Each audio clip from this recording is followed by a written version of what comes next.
going to do a short sequence that'll have a half sun salutation in it, a runner's lunge, a high lunge, a twist, a modified side plank, and a cobra pose. So we'll do a little bit of the vinyasa, which means down dog, plank, lowering down through yoga push-up, and a back bend, and back to down dog.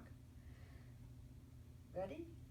Here we go. Have a block handy in case your twist is with one hand down and one arm up, like this.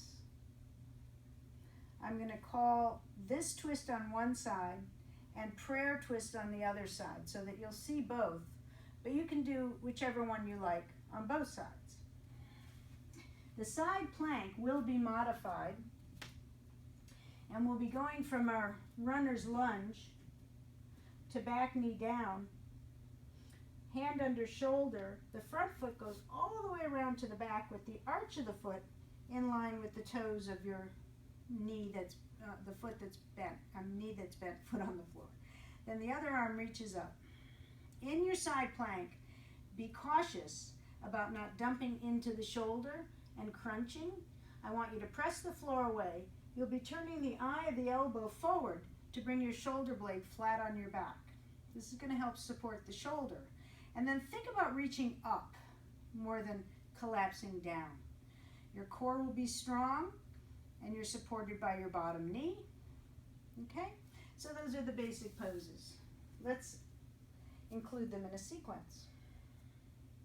Inhale, reach up. Exhale, bend the knees. Touch down, drop the head, stretch your legs. Flat back position, press the outer shins. Inhale. Exhale, step your right foot way back to a runner's lunge. Knee over ankle. On the ball of the back foot, heels straight up, feet are hips width in distance, chest up, arms up. So in this pose, lift the hip points a little bit so that you feel that your low back is long, because this is a little bit of a back bend. With your legs, try to draw them toward one another so that you're wrinkling the mat. You're not really wrinkling the mat, but it feels like you're trying to wrinkle the mat.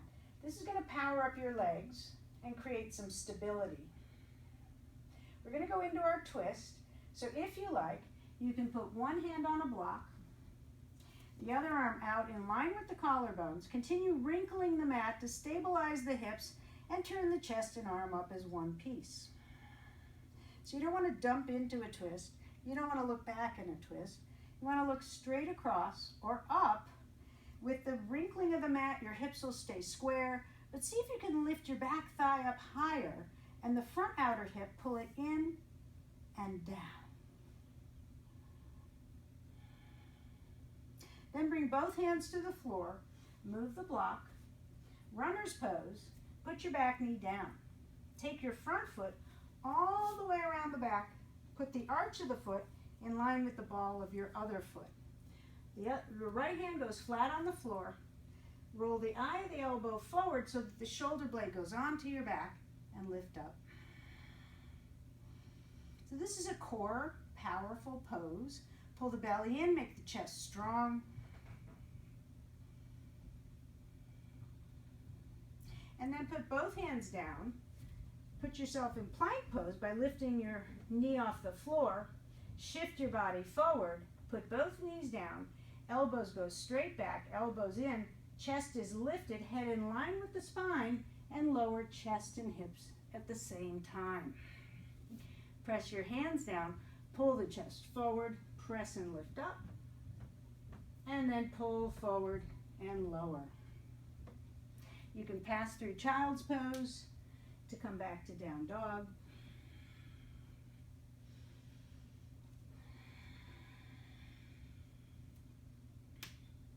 So in down dog, pressing your hands like you're trying to stretch the mat forward will help you send your hips up and back. Pressing your heels to the floor, lift and spread the toes. Roll the upper outer shoulder towards your thighs and press the tops of the thighs back. Lengthen the spine by drawing the top of your head towards your thumbs. We're going to step forward to do the second side. So bring your feet close together at the back of your mat. Lift your right leg up and back. And come to the ball of your standing foot. Bring your thigh to your chest, shifting forward, shoulders over wrists, and step your foot down. If it doesn't make it all the way up, take hold of the ankle and bring it forward. Feet are in separate lanes, knee over ankle. You can bring your hand to your front thigh to help yourself come up, and then arms up.